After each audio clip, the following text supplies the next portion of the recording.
कमरान पंत की जो बात करें, मैं कमेंटेटर्स की भी सुन रहा था, वो कह रहे थे पंत के ना माइक लगा होना चाहिए जो वो सारी कमेंट्री खेलते हुए करता है, तो वो अपने शॉट्स की भी तारीफ कर रहा होता है और वो पूरी प्लानिंग भी साथ साथ चल रही होती है। But what a player, what an entertainer मैं कहूंगा। देखिए, एक तो बिल्कुल सही कहा आपने। एक तो परफॉर्मर भी बहुत बड़ा है यार। आप बहुत देखिए बड़ा तो मजे से बैटिंग करता है, जब सेट होता है ना अपनी मर्जी से खेल रहा होता है। वो शॉटें खेल रहा होता है टेस्ट मैचेस में, कभी हम सोच भी नहीं सकते लेट के मारना।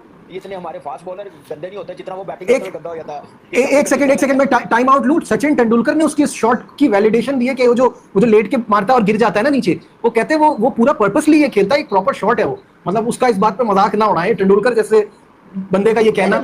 नहीं देखिए, मजाक नहीं, उसकी नहीं, मैं वैसे ही बता रहा हूँ कि वो अजीब लगता है ना खेलते हुए।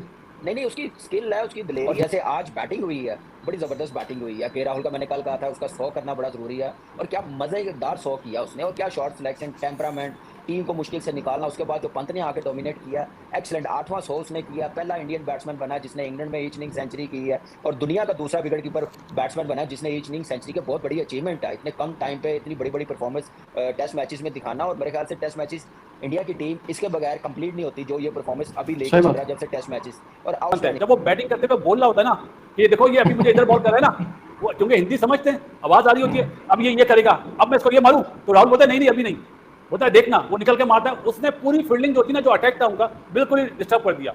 और क्लासिक बैटिंग राहुल की और अटैकिंग क्रिकेट पंत ने लाजवाब कर दिया। अब वही अटैक चाहिए बॉलिंग में। कमाल किया भजन आज जो केएल राहुल ने जो है बारी खेली, और ऋषभ पंत ने बैक टू बैक सेंचुरी, पहले सेंचुरी मारी फिर दोबारा सेंचुरी मारी। कमाल कर गया ऋषभ पंत भी। हालांकि एक टाइम पर लग रहा था शायद इंडिया जो है डगमगा चुका है और इतना बड़ा टारगेट जो है इंडिया सेट करने में कामयाब नहीं हो सकेगा, लेकिन इंडिया ने इतना बड़ा टारगेट जो है वो सेट कर दिया। इवन 82 पर इनके 2 खिलाड़ी आउट थे, उसके बावजूद जो है 92 पे 3 आउट होने के बावजूद इतना बड़ा टारगेट जो है उन्होंने सेट कर दिया। अब कल डू एंड डाई सिचुएशन है, 90 ओवर 350 रन। ये मैच ओडीआई की शक्ल इख्तियार कर चुका है। This is not test cricket more भाई बहुत ही मजेदार कल का दिन होने, थ्रिलर बन गया ये test match.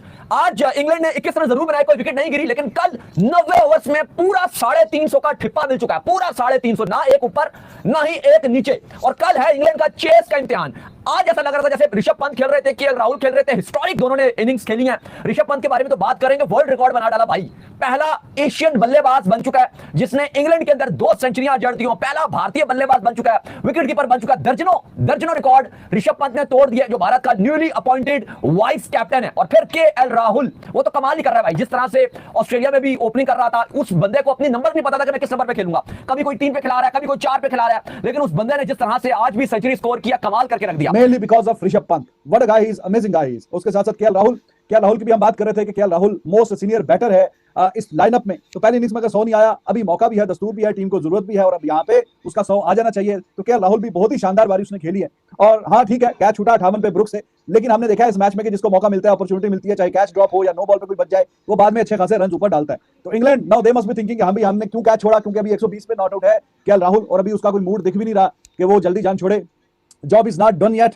India they are ahead in the game at the moment, लेकिन अभी ये जो लास्ट सेशन है इसमें और अच्छे खासे रन इनको करने पड़ेंगे। जिस तरह का पिच का बिहेवियर है, और दोनों सेशन में बाटा रेट रखा हुआ इंडिया ने, एक विकेट खोया। पहले early in the morning he wicket गिर गया था गेल का, लेकिन उसके बाद विकेट नहीं मिला, और अभी जाके टी से थोड़ी देर पहले पंत आउट हुआ। तो टेक्निकली 1.25 सेशन इन दोनों ने बैटिंग किया, और 2 सेशन में 2 विकेट इंडिया ने खोई हैं।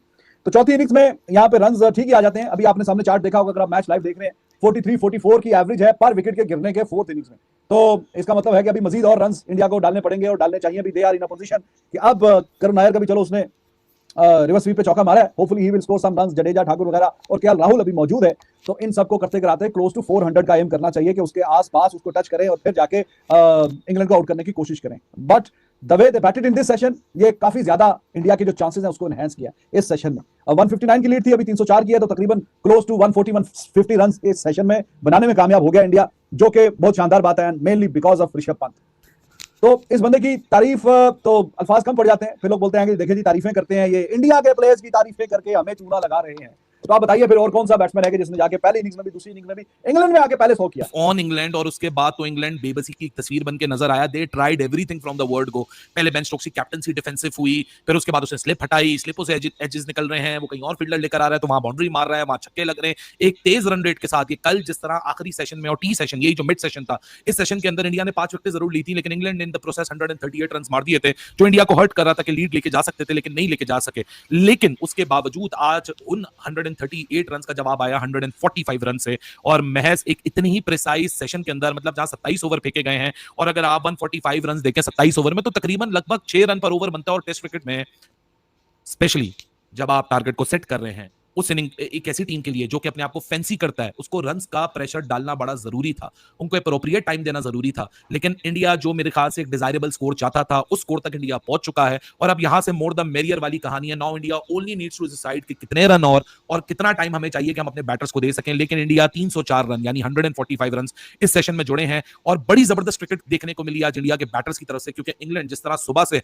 चढ़ के बॉलिंग कर रहा था, ब्रायन कार्ड्स कोई मार्जिन नहीं दे रहा था, और उस पूरे सेशन को गुजारने के बाद जिस तरह का काउंटर अटैक आया, केएल राहुल की प्रोसेस में सेंचुरी हुई।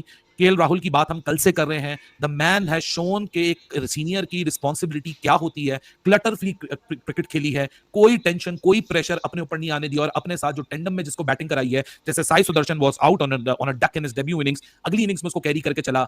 आज जब ऋषभ पंत आया, ऋषभ पंत भी एक दो उल्टे पुल्टे शॉट मारता हुआ आपको नजर आया जहां विकेट जा सकती थी, लेकिन उस फेज में केएल राहुल की जो कामनेस थी, जो कि सिर्फ उसकी बैटिंग में नजर नहीं आ रही थी, बल्कि ऋषभ पंत को भी वो ट्रांसफर करते हुए हमने देखी। It was a good face of cricket for team India. अगर मैं बोलूं कि इंडिया इस गेम के कमांड पे वापस आ चुका है, ड्राइविंग सीट पे बैठ चुका है, तो मैं गलत नहीं होऊंगा। क्या उधम बैटिंग देखने को और मिली उसके साथ ऋषभ पंत को हैट्स ऑफ, बिल्कुल दो सेंचुरीज दिखी हैं, दोनों इनिंग्स दो सेंचुरीज इस बंदे ने खेली हैं, और बड़ा स्ट्रॉन्ग माइंडेड नजर आया ये पर्सन हम लोगों को, और हम एक्सपेक्ट भी कर रहे थे कि जिस तरह से भाई ये बंदा आया है, इसको परफॉर्म करना चाहिए। आखिर का 27 करोड़ खा के आ रहा है। आईपीएल में नहीं चलता, लेकिन कंट्री के लिए तो यार कंट्री के लिए कौन नहीं चलेगा। आप इनको अभी के अभी ब्लू शर्ट्स पहना दो, आप इनको व्हाइट शर्ट्स पहना दो, उन्होंने कहना कि भाई हम हिंदुस्तानी हैं, हम कहां जा रहे हैं, हम कहीं भी नहीं जाएंगे, हम तो यहां पे परफॉर्म करके आएंगे। और स्पेशली आज की इनिंग आप देख लें, जयसवाल नो डाउट इंजर्ड था, बेचारे को काफी सेके लगे हैं उसको पहली इनिंग्स के अंदर, तो उसके कोई दुख नहीं है, उसने परफॉर्म नहीं किया, गिल ने परफॉर्म नहीं किया, कोई दुख नहीं है, बल्कि बाकी जो दो आए हैं उन्होंने एक अच्छी इनिंग को बिल्डअप किया है। 70 बहुत रन एग्जैक्टली, और अब करके दिखाए ना इंग्लैंड, हम भी देखेंगे कि इंग्लैंड कल की मोमेंट, एग्जैक्टली कल की मोमेंट बड़ी क्रूशियल है आपके लिए, बिकॉज़ कल की मोमेंट में पता चलना है इधर India is going to win और इधर the match is going to be draw. Absolutely Rishabh Pant super जिस तरह से 15 चौके 3 छक्के, आप 118 रन की पारी खेल रहे बहुत दिलेर हो 85 के स्ट्राइक रेट से। मानो देखकर लगता ही नहीं है कि ये टेस्ट क्रिकेट हो रही है। जिस तरह से चलो इंग्लैंड का जो स्टाइल है, उनका होम ग्राउंड है, उन्होंने अपना कोच चेंज किया, अपना कप्तान चेंज किया, एक दुनिया भर में एक बात बोली कि भाई हम एग्रेसिव क्रिकेट खेल रहे हैं, हर किसी इंटरव्यू में बात बोला, पर यहां तो कहीं नहीं चलती बात कि भाई इंडिया एग्रेसिव खेल रहा है या पंत का क्या रोल है। लेकिन अगर आप पंत को देखो, जो वो ऑस्ट्रेलिया में करता है या जो पंत इंग्लैंड में करता है, भाई जिस इंटेंट से वो खेल रहा है, यकीन मानिए कि अगर आप टीवी पर मैच देख रहे हो तो आप टीवी से हट नहीं सकते। ऐसा लगता है कि T20 चल रही है, जैसे T20 होता है ना, आप कहते हो 1.5 घंटे में क्रिकेट खत्म हो गई,